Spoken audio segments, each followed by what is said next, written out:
can get. Good morning, everyone, and welcome to First Things First. I'm Jenna Wolf. That is the very dapper Hall of Famer, Chris Carter. I know that because he is wearing a Hall of Fame jacket. Get to that in a second. This right here is Nick Wright. Looking great, see? I don't think you've ever worn that on the show. No, I haven't. Christine had an amazing tie with my other jacket, and then I knew I was traveling because I'm traveling today. My Hall of Fame jacket was there, and I saw, man, this is a nice match. Let me wear it, Hall of Fame weekend. So we'll do it, at least for the first segment. But that's where you're traveling to, the Hall of Fame weekend. Hall of NFL season starts tonight. First NFL game. Yep. Season number 100. Let's get it. Atlanta plus 2.5. Well, we've got a big NFL show for you today. Ezekiel Elliott and the Cowboys are reportedly nowhere near a new deal. Sean McVay says he cost the Rams a Super Bowl, but we're going to start with the team that won that Super Bowl, the New England Patriots. To the surprise of absolutely nobody, Tom Brady's at Patriots training camp this week. He is quite familiar with the daily grind there at camp. Brady, who turns 42 on Saturday, is entering his 20th season, fresh off his 6th Super Bowl ring. There's only one issue. He doesn't have a deal past this season. But has he done enough to earn an extension? Yes, that was an actual question posed to him yesterday. I don't know. You guys, that's up for talk show debate. What do you guys think? Should we take a poll? Sure. All right. Talk to Mr. Kraft. Come on. You said it during the soundbite. He looks great. But he looks young and he looks fresh and he looks happy to be there. And that was what he said in the rest of that soundbite. But see, let's start with this contract extension. Is it a big deal that he doesn't have a new contract at this point? I think in the world of sports, when you talk about one of the greatest players that's ever played the game and him not having a contract, I think it's a conversation. But as far as it being a big point, I don't think it's a big issue because I don't think it's a big issue with New England. Tom's not a guy that's consumed by money. Now, he makes a hell of a lot of money on and off the field, and his wife makes a hell of a lot of money, and God bless them for that. But Tom has made it a priority that he was going to allow New England, for the last 7 years-ish, to have the flexibility in the salary cap where he was going to be one of the best quarterbacks, but he wasn't going to be one of the highest paid. And that's one of the reasons why they've been able to be in 3 Super Bowls in a row at this point in his career. Now, how they've spent that money, sometimes Tom wanted his friends. Going back to Wes Welker, he wanted money. Tom wasn't making a great deal of money as far as the top quarterbacks. They didn't sign him. Randy Moss wanted money. They didn't sign him. Now, last year, they gave him an incentive clause and Gronk one to entice them to be able to come back, and it worked because they end up winning the Super Bowl. But I'm not concerned because I don't believe New England's concerned. And when you trade Jimmy Garoppolo, which they did 2 seasons ago, ultimately you are going to have a quarterback issue. And then not only Jimmy Garoppolo, but Jacoby Brissett. They traded him to Indianapolis. Now, you're talking about ultimately, I think in the next 3 years, because I think Jacoby's going to be a starter in the NFL. So they traded away 2 starters who were the potential replacement for Tom Brady. So they said they're not worrying about it because Brian Hoyer is not the future of the New England Patriots. Now, if Brady was to get hurt, what would they do? The season would be over with. They would be stuck with Brian Hoyer. They can't run this offense with him.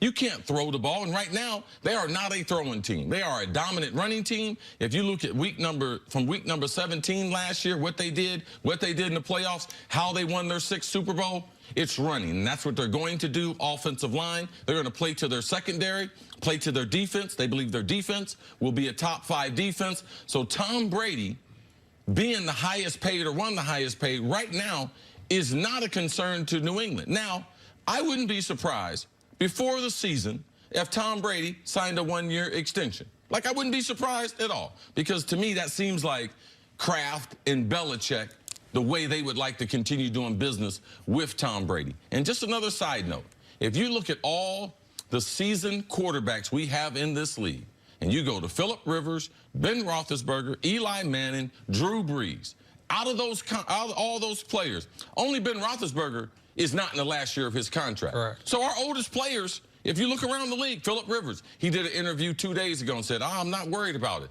So last year, when you get to this stage, it is really year to year. Drew Brees, the last year's contract in New Orleans, he's getting the same type of questions. But you get to this stage, it's year to year in the NFL. And you know that the Chargers expect Phillip Rivers to be there after this year, but he doesn't have a contract after this year. The Saints would certainly welcome Drew Brees back after this year. I think it's more on the board that Drew, especially if they win a Super Bowl, would potentially retire.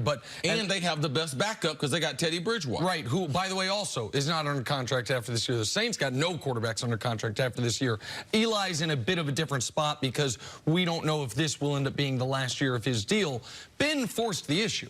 Ben wanted a contract extension, and I think if Brady forced the issue, he would get one. This is only not an issue because Brady is not making it an issue. This is only not an issue because Brady is doing one of the things that is first paragraph of the all-time greatest resume, which is always putting the team first, even if it's even just the slightest bit to his detriment. How long does Brady want to play till, Jenna? 45. Till he's 45. That means this year and 3 more. You know what Tom Brady would love to have? A 3-year contract extension. To have it on paper and locked in that if I want to be the New England Patriots quarterback until my age 45 season, I'm under contract. But he's not going to remove some of their ability to maybe, which I think they could do, go out and trade for Trent Williams, for example, in the next week and a half. They're not going to, and he's not going to make it a distraction or an issue, even though he has every right to. Tom Brady should never be in his walk year of his contract. He shouldn't have to answer those questions, but he doesn't need the money, to Chris's point. He has the built-in security of, man, Belichick maybe was planning on replacing me a few years back, but guess what? Belichick does have one boss, and that one boss, Mr. Kraft, is not in the business of replacing me. So I do find it interesting, but as long as Brady is laughing about it and joking about it, even if there was a little subtle, why don't you guys ask Mr. Kraft about it? I think he would prefer to have one. He's not going to allow it derail their attempt to repeat a Super Bowl champion. This has the feel, at least from the Patriots' perspective, that they're all in on what they have right now. They're just going to keep rolling this back. They're going to put Tom Brady back out there and maybe a piecemeal a little bit of the rest of the roster and see how far this group can take them. They're not thinking about their future. Getting Josh Rosen or something was not an option for them. They're going in with Brian Hoyer. You said they got rid of Brissett. They got rid of Garoppolo. They're just going to keep putting Brady out there because until he proves them otherwise, they're going to see how far they can take this. Typically, New England doesn't take a lot of risk. But in Tom Brady and dealing with him, they're taking a lot of risk. And I believe they're going to go year to year. And if Tom Brady slips, I believe that if he wants to retire, or Belichick wants to have another option, because I believe that Belichick really holds all the strings. I think that what they're trying to do, too, is continue to send the message to the team. Tom Brady is playing for his job. Everyone on this roster is playing for their job.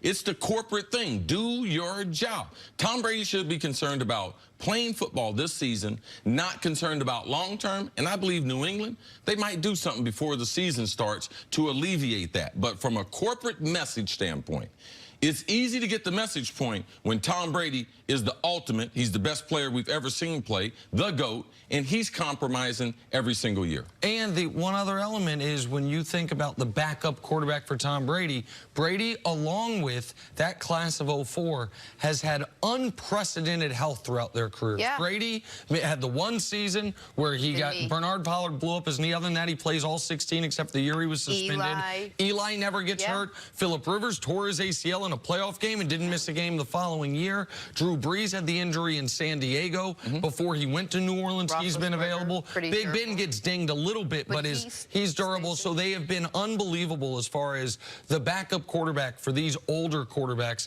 has never had to be pressed into service for any real amount of time. All right, we're going to talk a lot more about this coming up. But on the other side, Sean McVay singled out who was to blame for the Rams' Super Bowl loss. Wait till you hear who he picked. That's next on FS1, and you can always check us out on the Fox Sports channel. That's on SiriusXM. We're back right after this.